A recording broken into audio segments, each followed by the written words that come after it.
Hello and welcome to another weekend project from the pages of Make Magazine. I'm your host, Kip K. My bicycle tire is flat, completely flat, and I checked the valve. It doesn't appear to be leaking there. I also did the standard water and soap test on the tire itself. Can't seem to find a leak, which means there's a very small pinhole, some kind of a small leak on the tube itself inside the tire, which means the tire and the wheel need to come off the bike. Now, I don't like to flip my bicycle over on my seat here. It would be handy to have a bicycle repair stand that I could just put my bike on and drop the wheel off. Well, I'm going to make one, and I'm going to make it from Make Volume 18. It's Sean Wilson's bike repair stand. Let's get it going.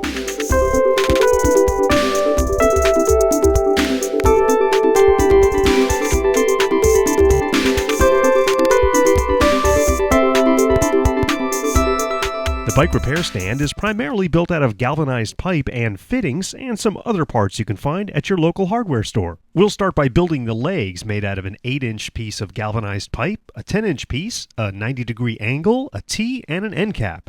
We'll use end caps for all the open-ended pipe just to keep things from climbing inside. So attach the end cap, our 1T, and then join the two pieces of pipe together with the T, then add the 90-degree angle to the 8-inch end.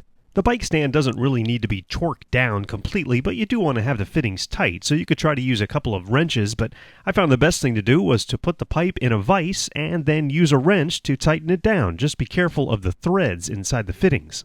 Now, once both legs are completed, it's time to work on the uprights, and those will start off with a 3-inch piece of pipe going into both T's, and then a 45-degree angle will screw into that 3-inch piece. And then repeat that for the other leg. And now to complete our base, we'll take two 10-inch pieces of pipe, and we'll put a T in the middle of those to join them together, and then those will be screwed into the back of both of our legs where the 90-degree angles are. And your completed sturdy base should look like this. Now we'll take our longest piece of pipe, which is the 48-inch piece, and we'll screw that into the back T. And then two 18-inch pieces of pipe will get screwed into the 45-degree angles on both ends of our base.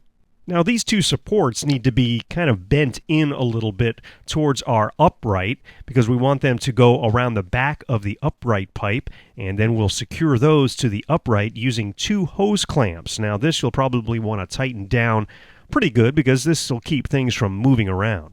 And now the last few pieces of pipe, a 90-degree angle screwed into the top of our upright, and then a 10-inch piece of pipe screwed into that, and then a final end cap.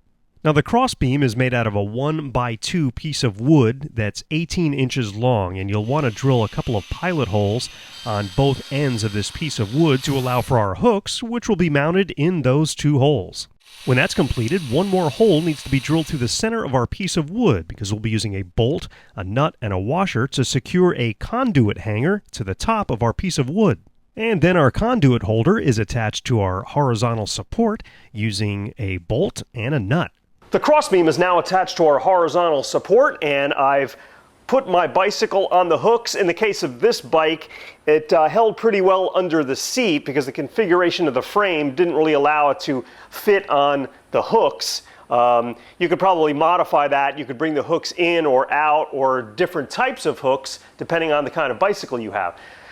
So now I have more work ahead of me, and that's to remove this wheel and find out why my tire is flat. Well, that's how to build yourself a strong bike repair stand for around $50. So why don't you build one this weekend? We'll see you next time with another weekend project.